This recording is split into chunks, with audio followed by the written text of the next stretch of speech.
ቢስሚላሂ ራህማን ራሂም።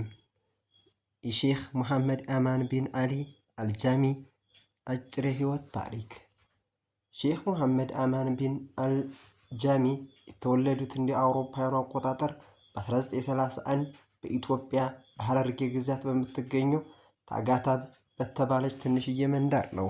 ገና በልጅነታቸው ቁርአንን የሐፈዙ ሲሆን በአካባቢያቸው በሚገኙ ታዋቂ መሳጅዶችና መሻይኾች ዘንድ የተለያዩ የሸሪዓ ትምህርቶችን በተለይም የአረበኛ ቋንቋና የፊቅህ መሰረቶችን በሚገባ ተምረዋል።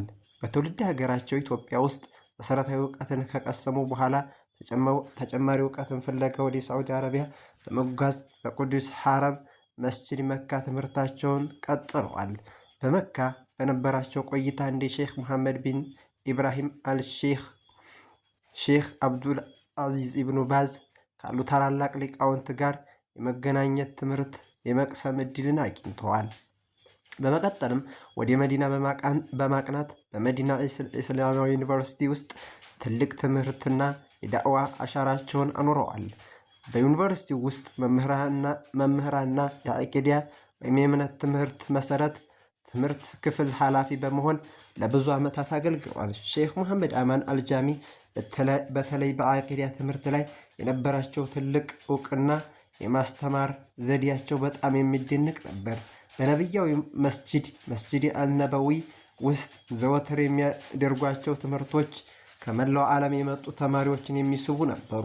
እሳቸው ከሚያስተምሯቸው ዋና ዋና ጉዳዮች መካከል የሰው ልጆች እምነታቸውን ከባዕድ አምልኮና ከቢድዓ ወይም ፈጠራዎች አጥንተው በቁርአንና በሐዲስ ላይ እንዲመሰረቱ ማድረግ ነበር። ሼክ ሙሐመድ አማን አልጃሚ የሰለፎች መንገድ በመከተልና በማስተማር ረገድ የላቀ ሚና ተጫውተዋል።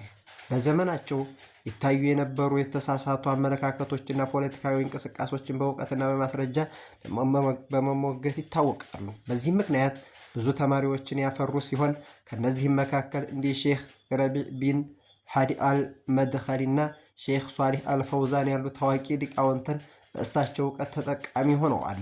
ሼክ ሙሐመድ አማን አልጃሚ ትውልዳቸው ኢትዮጵያ ቢሆንም እውቀታቸው ግን ዓለም አቀፋዊ ተቀባይነትን አትርፎላቸዋል።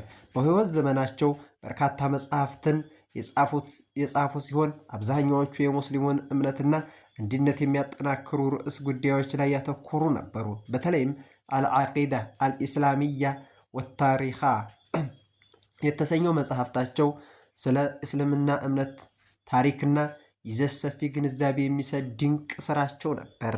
ሼክ ሙሐመድ አማን አልጃሚ ለረጅም ዓመታት በዳዕዋና በትምህርት መስክ ካገለገሉ በኋላ እንደ አውሮፓውያኑ አቆጣጠር በ1996 ወይም በ1416 ሂጅሪያ በመዲና ከተማ ከዚህ ዓለም በሞት ተለዩ። የቀብራቸው ስነ ስርዓትም በታዋቂው የበቂዕ መቃብር ውስጥ ተፈጽሟል። ሼክ ሙሐመድ አማን ዛሬም ድረስ በዓለም ዙሪያ ባሉ የሐዲስና የአቂዳ ተማሪዎች ዘንድ እንዴት ትልቅ መምህርና መሪ ይታወሳሉ። አላህ ይዘንላቸው። ረሕመቱላሂ ዓለይህ ረሕመተን ዋሲዓ።